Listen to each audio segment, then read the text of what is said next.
இன்றைக்கி வறுத்து அரைச்ச கத்திரிக்காய் குழம்பு செய்து பார்க்கலாம்.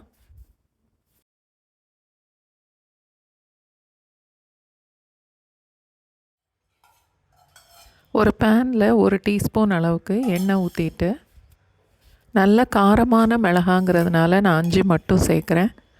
இல்லைன்னா 9 இல்லை 10 மிளகாய் வரைக்கும் கூட சேர்த்துக்கலாம். 1 டேபிள் ஸ்பூன் அளவுக்கு மல்லி,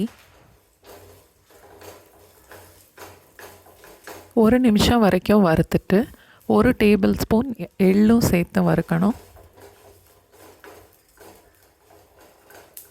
1 டேபிள் ஸ்பூன் அளவுக்கு நிலக்கடலை, அதையும் சேர்த்து வறுக்கணும்.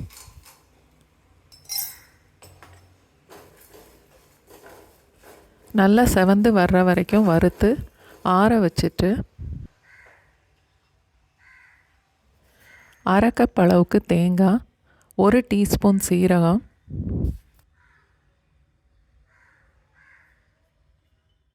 அதோட ஒரு 1/2 டீஸ்பூன் அளவுக்கு உப்பும் சேர்த்துட்டு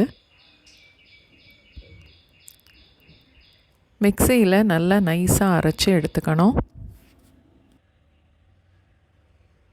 நான் இன்றைக்கி இந்த குழம்பு செய்கிறதுக்கு 6 கத்திரிக்காய் எடுத்திருக்கேன். கத்திரிக்காவை நல்லா கழுவிட்டு இந்த மாதிரி 4ஆக கீறிட்டு அரைச்ச மசாலாவை அதில் உள்ள ஸ்டஃப் பண்ணணும்.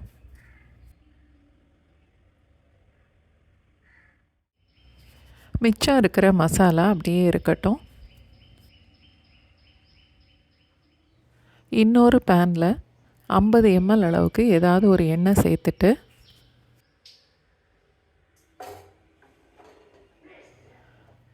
ஒரு டீஸ்பூன் கடுகு,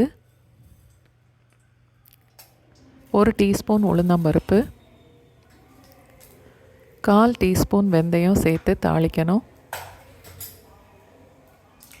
2-3 கொத்து அளவுக்கு கருவேப்பிலை. இப்போது கத்திரிக்காய் எல்லாத்தையும் அந்த எண்ணெயில் சேர்த்துட்டு அடுப்பை லோ ஃப்ளேமில் வச்சுட்டு வதக்கணும்.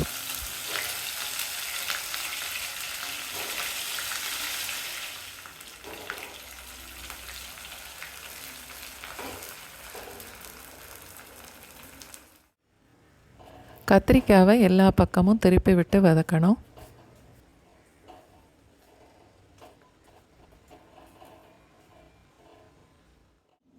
கத்திரிக்காய் பாதி வெந்ததுக்கப்புறம்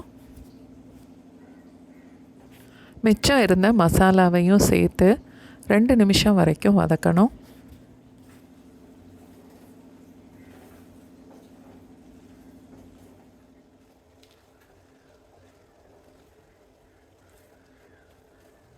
ஒரு எலுமிச்சம்பழம் அளவுக்கு புளி எடுத்து ஊற வச்சு கரைச்சி எடுத்திருக்கேன். ஒரு 1/2 கப் அளவுக்கு இருக்கும். அதையும் சேர்த்துடலாம்.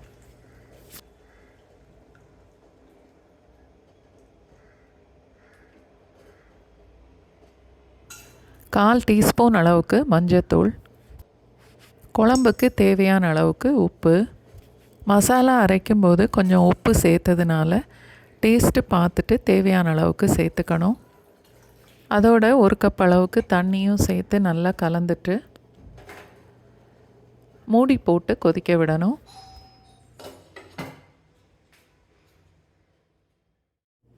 நடுவில் 1-2 தடவை நல்லா கிளறி விட்டுட்டு கொதிக்க விடணும்.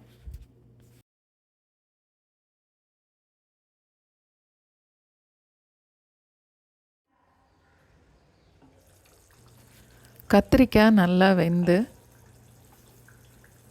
குழம்பும் இந்த அளவுக்கு நல்லா கெட்டியாக வந்ததுக்கப்புறம் அடுப்பை ஆஃப் பண்ணிடலாம்.